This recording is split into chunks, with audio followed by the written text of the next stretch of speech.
This episode is brought to you by LifeLock. It's Cybersecurity Awareness Month, and LifeLock has tips to protect your identity. Use strong passwords, set up multi-factor authentication, report phishing, and update the software on your devices. And for comprehensive identity protection, let LifeLock alert you to suspicious uses of your personal information. LifeLock also fixes identity theft, guaranteed or your money back. Stay smart, safe, and protected with a 30-day free trial at LifeLock.com/podcast. Terms apply. Welcome back to another edition of the Disney Dish Podcast with Jim Hill.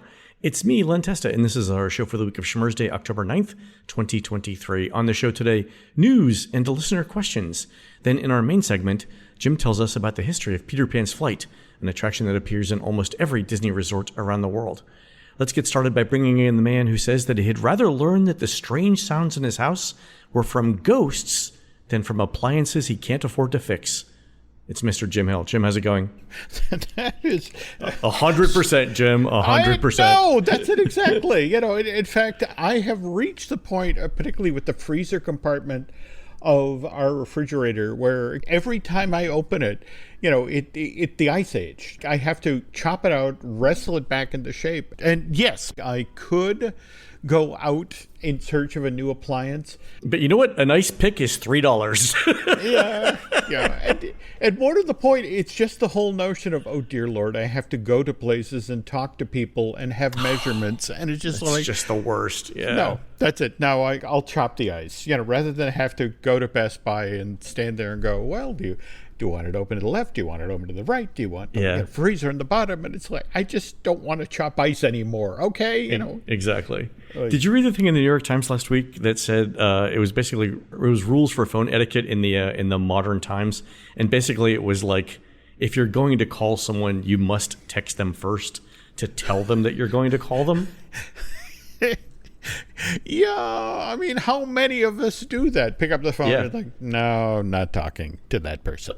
And I think it's it's this thing like, it's the text that says either I need to talk to you and it's urgent and this is why I'm calling, or I'm calling but I don't want you to think that anyone is dead. Well, no, that's it exactly. We have reached that point with the landline. When the landline rings, it's, okay, who's stuck by the side of the road or who died? Yeah, exactly. This better be a call for bail money. That's all I'm saying. There we go. All right, Jim, let's do a quick shout out to subscribers over at disneydish.bandcamp.com. Thanks to new subscribers Megan Wanzik, Jen Sim, Eric444, and Kevin Tronkowski. And longtime subscribers Matthew Comstock, Kurt Sutton, Lab Manager Bill, and Don't Be Bold. Jim, these are the Disney cast members who recently started a new transportation service called Mission from Mars, which helps guests with the return trip back to Earth after experiencing mission space at Epcot. They say they're not sure why this issue took so long to figure out, and that flights are booked on a first-come, first-served basis, so the guests who first rode mission space back in 2005 should be home any day now. True story. So, Mission from Mars.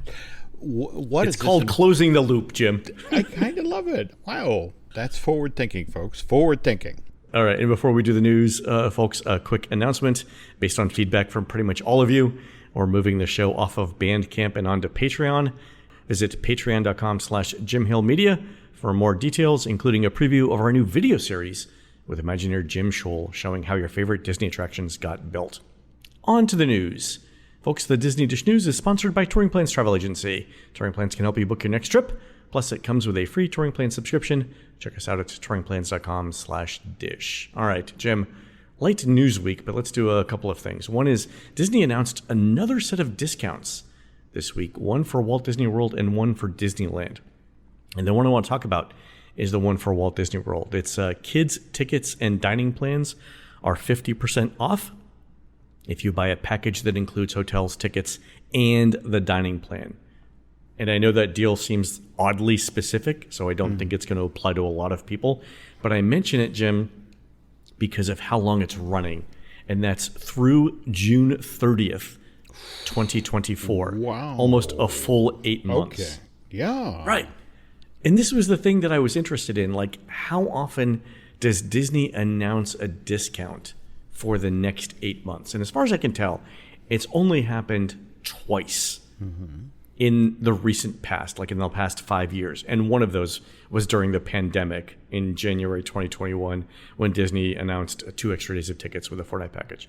But you'd have to go back to 2019, to when free dining was announced on January 2nd and running through September 30th. But the interesting thing there is you can only book that offer for 6 weeks, so it was a limited time. This one is you can book pretty much any time for the next 8 months. That kid ticket 50% off component, I know the dining plan is something that catches people's attention, but that 50% off for kids tickets, that's interesting.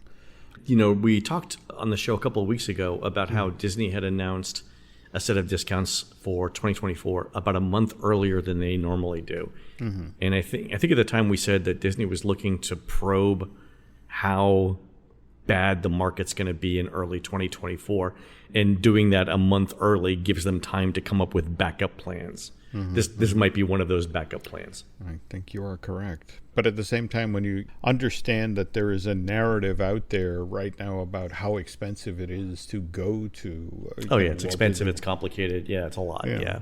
So the notion of, kids tickets 50% off, that's a juicy carrot, Len.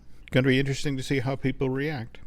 And that's where I want to go with that, because if they're doing this thing where we're announcing a new discount every couple of weeks, Disney still has plenty of time to come up with even deeper discounts for 2024. And I'm guessing a number of our listeners, Jim, are waiting to see what that best and final offer is before booking their early 2024 stuff. Because if it was me, right, this is just me giving advice. I don't think this is the end of discounts. Okay. So we'll see, yeah. Isn't it traditionally the holiday period, Thanksgiving, Christmas, when families do hey, we should go to, next year we should do something fun? So yeah, they typically start either in Thanksgiving or Christmas planning their 2024 trips. So I would expect to see, if these offers don't work out, something around either the Macy's Thanksgiving Day Parade promotion or when Disney does its own Christmas parade promotion. I would expect to see another offer then, but I don't think this is the end of discounts. We'll see. Duly noted. Other news, I ate at the newly opened Shikisai sushi restaurant in Epcot this past weekend, which was really good. I thought it was decent quality sushi, especially for theme parks. The main sushi we got was this thing called the Bridge. It's a dish. It's a large serving of sushi for $100. And I know that sounds like a lot of money, but it's a lot of sushi.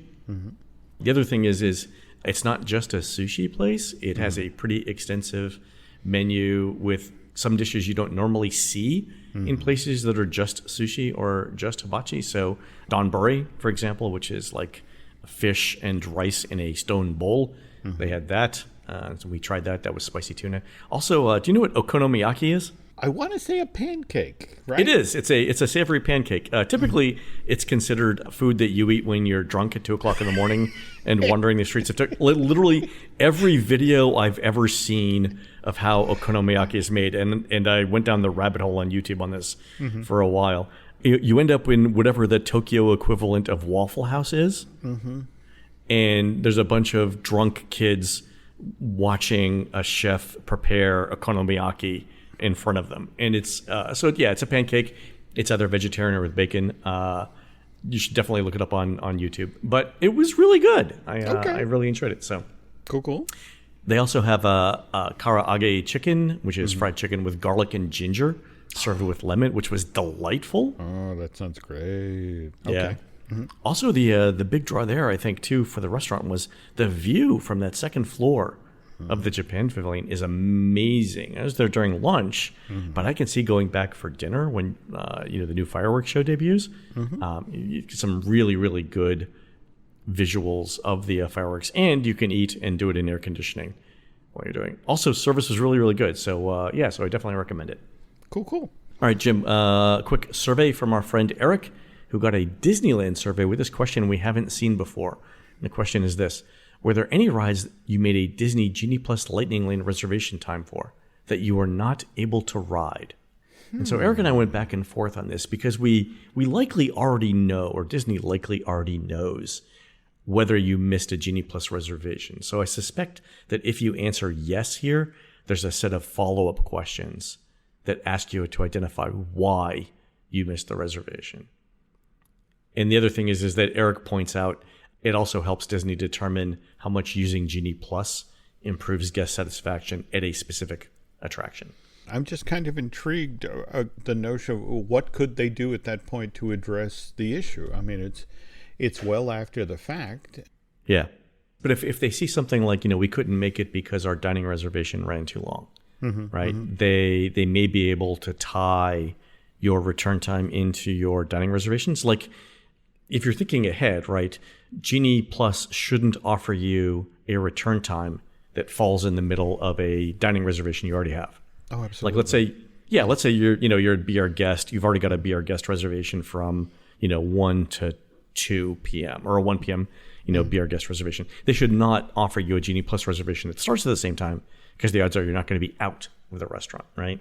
Got it. Okay. And my sense is Genie Plus doesn't do that already, but that could be something that they could look at doing if it became a problem. I would love it if the Disney systems would talk to each other like that. Yeah, exactly. So, All right, Jim, on to listener questions. Mm-hmm. For the last couple of weeks, we've talked about the greatest fireworks show Disney World has ever seen, right? Mm-hmm. So this is the show called Rockin' Rockets that you mentioned. It was part of the American Pyrotechnics Association anniversary celebration back in the late 90s. Mm-hmm. So one listener, David Townsend, says that our show helped him remember seeing the fireworks. And he writes in with this: people often ask me my favorite fireworks show at Disney. And I've always said this one year that a bunch of fireworks geeks had a convention at the Contemporary. I can still remember all the chairs out on the strip of land near the water. The fireworks were incredible. We stayed at the Wilderness Lodge that week, so we got a close-up view on our boat ride. Plus, we watched it from our balcony at Wilderness Lodge. Also, Jim, though, this is the more important thing. Our listeners have found video of this show on YouTube. And the reason why we haven't found it before, I think, is the videos have a typo in the title. So you have to search... You have to search for Rockin' Rockets, but spelled this way. ROCCN Rockets. Okay. All right. And Jim, the video does not lie. Every second of this fireworks show was like the finale of a 4th of July celebration. It is literally Sam the Eagle's glorious 3-hour finale set to explosions. If I could add to the rabbit hole here. Oh, God, there's more. Well, it turns out there's merch. Is there really? There are pins and T-shirts that were evidently done for folks who were attending the event. And I was just Googling, and suddenly I'm on eBay and I'm looking at a T-shirt and a pin for Rockin' Rocket. So if you really want to commemorate the greatest fireworks show ever done on Disney property, there's merch, folks. Jim, I think we're like 10 minutes from starting a lobbying campaign for the American Pyrotechnics Association to go back to Disney World. Guys, it's time. Could you imagine what that would be? Speaking of which, did anybody make it to the thing in Phoenix? They were supposed to have their convention, I want to say, late last month. I'll check out on YouTube. I don't recall seeing anything from it. Okay. All right. It's time to start a letter writing campaign, though, Jim. That's what I'm going with here. Okay. That works for me. All right. Also in questions, Patrick Daly heard our show last week where we talked about attractions that were more well-known than their movies, and he added these. He says, Countdown to Extinction as an interesting one, as it had its name changed to Dinosaur in 2000 to cross-market the Disney film that was quickly forgotten about, and that ride is still named Dinosaur 23 years after the release of the film. Okay, valid. Also, Fantastic Voyage may have been an inspiration for Body Wars, but it's hard to say that Body Wars had a more enduring popularity. All right. And then I love this one. Patrick says, well, not an attraction. I'm going to go for a deep cut. Gurgley's Munchies and Crunchies was a quick service restaurant in the Magic Kingdom that opened in October of 1986 until it became Lumiere's Kitchen in 1993. While it only lasted 7 years, those were 7 years in which Disney tried to forget the film which inspired the location, 1985's The Black Cauldron. I love the idea that the Magic Kingdom had an eatery dedicated to the Black Cauldron. I am literally holding a Wed Mapo Imaginews from April 22nd, 1981. Now, that's important because the Black Cauldron didn't actually make it out to theaters till the summer of 85. But this is from an Imagineer, a story about an Imagineer workshop that was held on Wednesday, April 8th in the Epcot Center presentation area. And 50 Imagineers were on hand, among folk Marty Sklar, Randy Bright, Rolly Crump, and 4 proposals were discussed. And listen to this, Lynn. The Space Pavilion, called the Solar System for Epcot Center, additions to the Disneyland Master Plan, and these would have included an Asian Heritage Village to be built next to Disneyland. But then there was a Black Cauldron attraction. Really? Yeah, and what's kind of surreal about this is that, again, the Black Cauldron, the concept is based on the Disney animated feature of the same name currently in production. And what they did is they basically brought in storyboards that had been prepped for the film up until that point.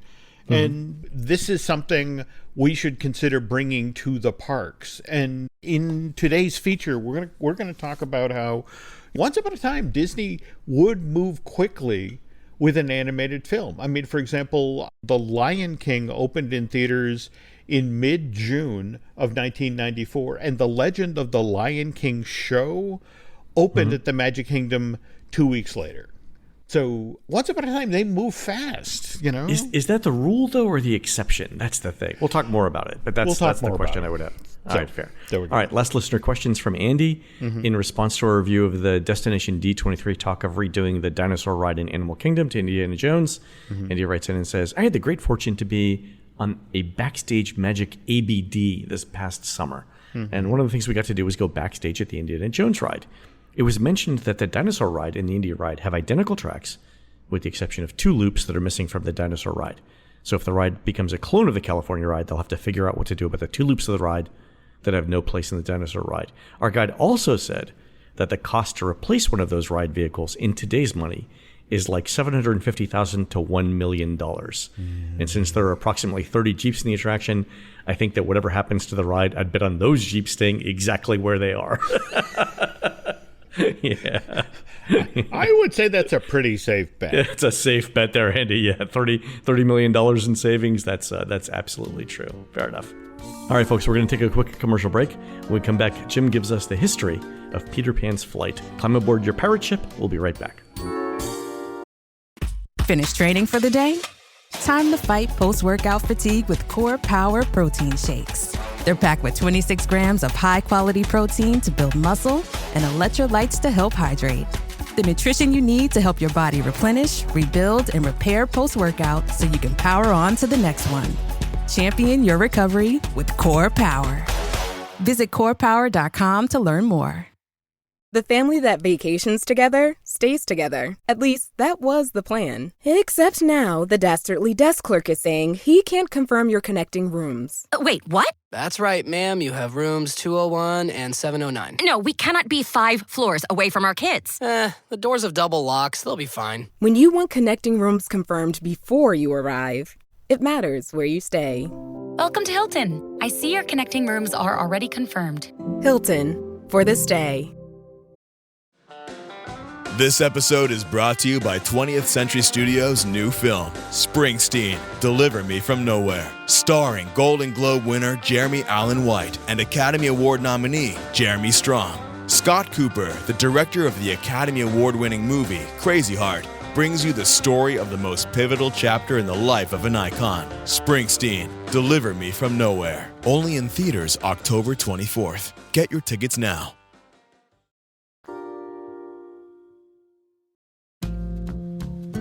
We're talking today about Peter Pan's flight. It's not one of the major attractions in Fantasyland, but I'm going to go out on a limb here and say it is one of the most beloved because I think most people end up going on this ride when they're in Fantasyland. They do, but it takes effort, Len. A part of today's show, we're going to be talking about the relatively low capacity of this attraction and how the few people who could actually get on this attraction every day sort of impacted future choices at parks like Hong Kong Disneyland and that sort of thing. Right. But there's a handful of fantasy-themed rides that can be found at all of Disney's castle parks around the world. Dumbo the Flying Elephant is one. The other one, Len, is the Carousel, though it has a bunch of different names. King Arthur Carousel at Disneyland Park in Anaheim. It's the Prince Charming Regal Carousel at the Magic Kingdom in Orlando. Just called the Castle Carousel, Tokyo Disneyland. It's La Carousel du Lancelot at Disneyland Paris. Finally, Cinderella Carousel, Hong Kong Disneyland, and then it's actually outside of Fantasyland in the formal gardens in front of the castle, but at Shanghai Disneyland, but there's known as the Fantasia Carousel.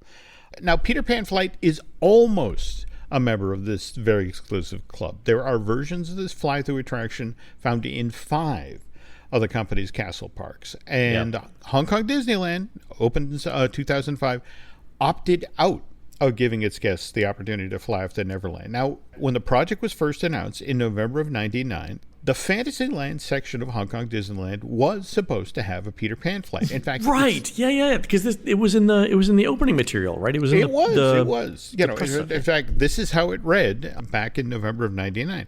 Fantasyland is the magical home of Disney animated characters and stories. Here, guests can fly to Neverland with Peter Pan, take a spin in a teacup, play in the undersea world with the Little Mermaid, and even climb aboard colorful decorated horses on an old-fashioned carousel. So once again, we're back to the carousel. Why did Peter Pan Flight get cut from the Fantasyland portion of Hong Kong Disneyland? Likewise, why did the Castle Park wind up with the Little Mermaid area attraction when it opened in September 2005? And I'm going with money. Capacity is Look, Peter Pan has a history of operational issues. And again, first and foremost, very low capacity. In fact, we've talked often on the show about Ted Linhart and his wonderful Disney Docs page. And over there, Ted has a pile of documentation from April of '81. This was the stuff that was put together just ahead of the new Fantasyland project at Disneyland. Oh, right, yeah. In this documentation, Ted totally pops the hood on Peter Pan at Disneyland. Now, mind you, the document starts by saying Peter Pan has a theoretical hourly capacity of 900 guests. And you hear that snort from Len. There's a reason, all right, which we're going to get to. God willing, yeah. There we go. Okay, so here's the equation, folks. Now, mind you, that's if 12 flying pirate ships are on this attraction's 486-foot-long track. And also, this assumes that every single one of those vehicles, as it's passing through Peter Pan Flight, has 2.45 guests riding on it. And now so 2.45 is like you must have like somebody who's relatively short dangling between 2 ride vehicles, and they count as 0.9 together. Yeah, I'm thinking toddler. Small child. There you go. Small child. Right. Yes. Face it, it's not a question of the attendants are sawing people in half and it's like, here, take this torso with you. Exactly. Yeah, toddler makes way more sense there. Go ahead. Okay.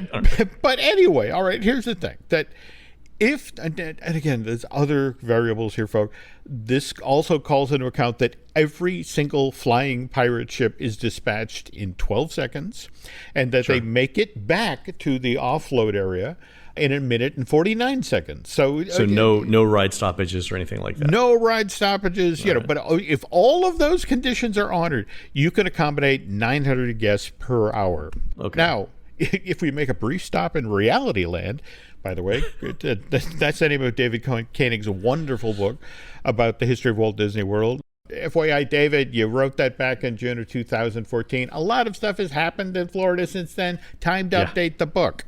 Anyway, back to Reality Land. In the real world, where people take their time when it comes to boarding pirate ships or struggle to get off the vehicle at the other end, there's just no way 900 people can experience Peter Pan Flight every hour. In fact, I've got 2 numbers that supposedly reveal the real hourly capacity for Peter Pan Flight.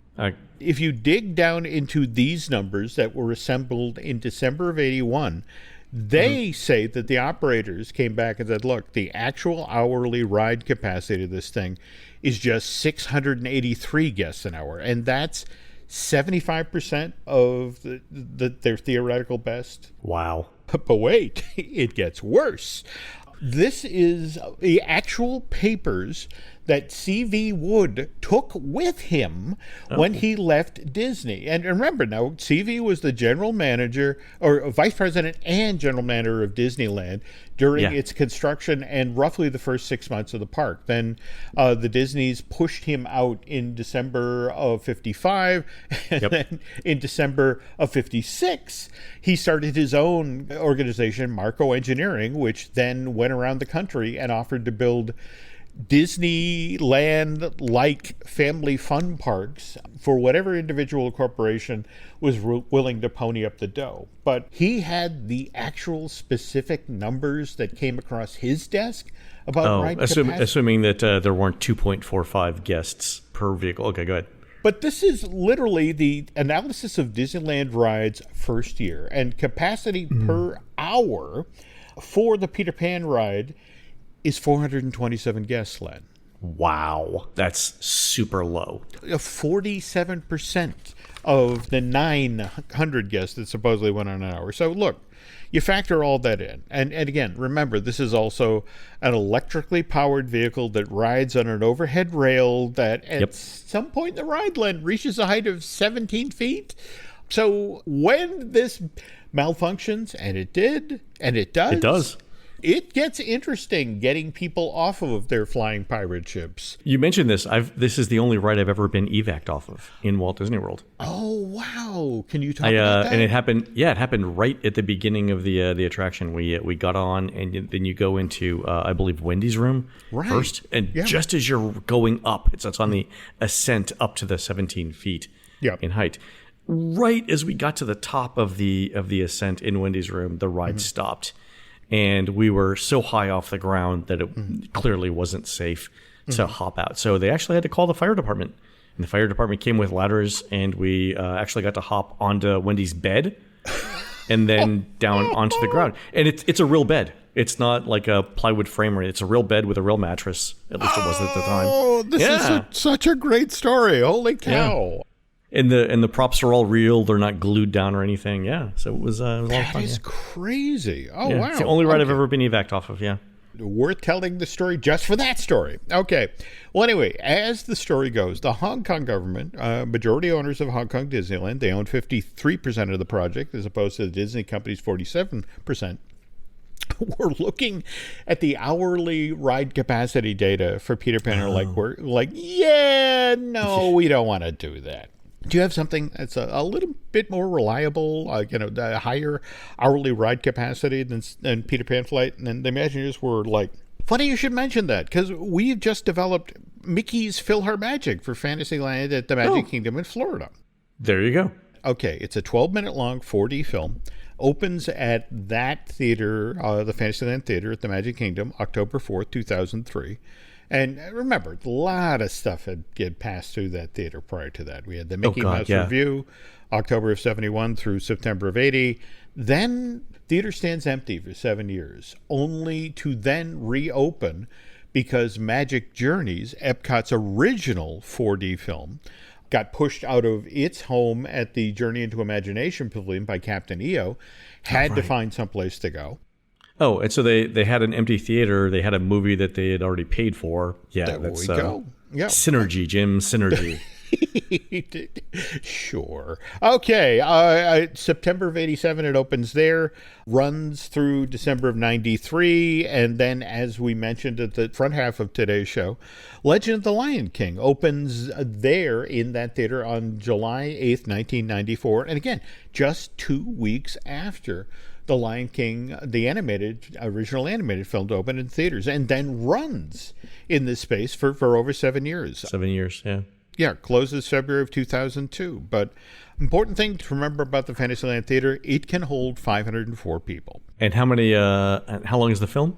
12 minutes. So loading and unloading, let's say it's like 15 to 20 minutes or whatever. Yep. Yeah, so if you're working at peak efficiency, you can actually get over 2,000 people an hour through here. But I think you nailed it to the effect of it's more likely going to be 3 because people lose bags or somebody loses their lunch. Stick a while. But still, you're talking about 1,500 people an hour versus 400. No, and you multiply that by 12 hours a day. Mm-hmm.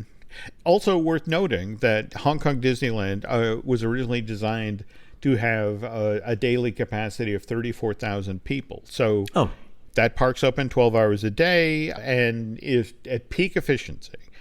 So 12 times 2,000 guests per hour seeing the Mickey's PhilharMagic, that's 24,000 people. That's 70% of the people who've come to your park that day that got to experience that attraction. I mean, that's a huge guest satisfier. Yeah, this is a great point because the math you're bringing up here is this, and we haven't talked about this very much, but let's say there's 34,000 guests that come to a park in a day. Disney knows that the number of attractions they want to experience is around 10, which means you have to have 340,000 experiences. Yep. Right? Now you got to figure out, based on popularity and demographics and stuff like that, how you're going to distribute those 34,000 guests over which 10 attractions. And that's where calculations like the one you just did become super important, because the more popular a ride is, the higher the percentage of guests in the park want to experience that. Well, if we could bury the needle in the other direction, I mean, for example, that piece of vellum I was telling you for CV Wood, what they mention here is because of the daily percentage of attendance that was actually able to get on Peter Pan Flight back in, that first 6 months of 55, Len, it was only 19%. Oh, so 1 out of 5, yeah. Yeah, and think about that. You have 4 guests walk away disappointed because they can't get on Peter Pan Flight. That's not good. Well, not only that, but think about it. You can't advertise the ride, right? Because if you advertise it, it'll become popular, and then people will want to ride it, but they can't. So you have to spend money to build a low-capacity ride that you can't advertise for people to come to your park. There's just a no-win situation there. Now, mind you, if we pivot back to PhilharMagic, and remember, we had our press release in hand from November of '99 talking about how this side of the park was going to have a Peter Pan ride and a Little Mermaid experience. And the Imagineers sort of went, well, hey, PhilharMagic has been very... movie, Exactly. So it is no coincidence whatsoever that in Mickey's PhilharMagic, we get Ariel singing Part of Your World, and we actually include a moment where Donald gets to fly with Peter Pan and Tinkerbell for a moment. So they literally get to check those 2 boxes. Hey, we said they'd be in Fantasyland. They're in Fantasyland. Oh, there you go. So Mickey's PhilharMagic, is so popular at both the Magic Kingdom as well as Hong Kong Disneyland. Tokyo Disneyland gets a version, opens January of 2011. Disneyland Paris gets its own edition, October of 2018, and then California Adventure, April of the following year, gets their version. And but the part of the story that I love, Len, is we jump ahead past Hong Kong Disneyland to when Shanghai Disneyland is being developed, and they're having the same conversation. Like we just did this. Yeah, exactly. We just did this. And but the interesting thing about the Shanghai Disneyland folks, they're like, okay, so I get it. The Peter Pan flight, you only have so many, low capacity. Yeah, low capacity. You can only fit 2.45 guests, but that's with a ride vehicle that only has 1 row of seats. If it's at a building, a pirate ship with 2 rows, and the Imagineers kind of blinked. Like, oh, wow! We had not thought of that. All right. Well, all right. So it goes up to what, 5 potential guests then? 2.45. Well, have you considered making the boat go so fast that the lights blur as you go past London? Yeah. Rocket-powered pirate ships. All right. This version of the attraction opens in June of 2016, along with the rest of the park. And again, these Peter Pan Flight pirate ships with 2 rows can now accommodate 4 guests rather than 2 guests. But here's the thing, Len. I don't buy the math. If you go, for example, there's a site called Shanghai Disneyland by the numbers, and they list that the hourly ride capacity for this park's version of Peter Pan Flight is 2,910 guests.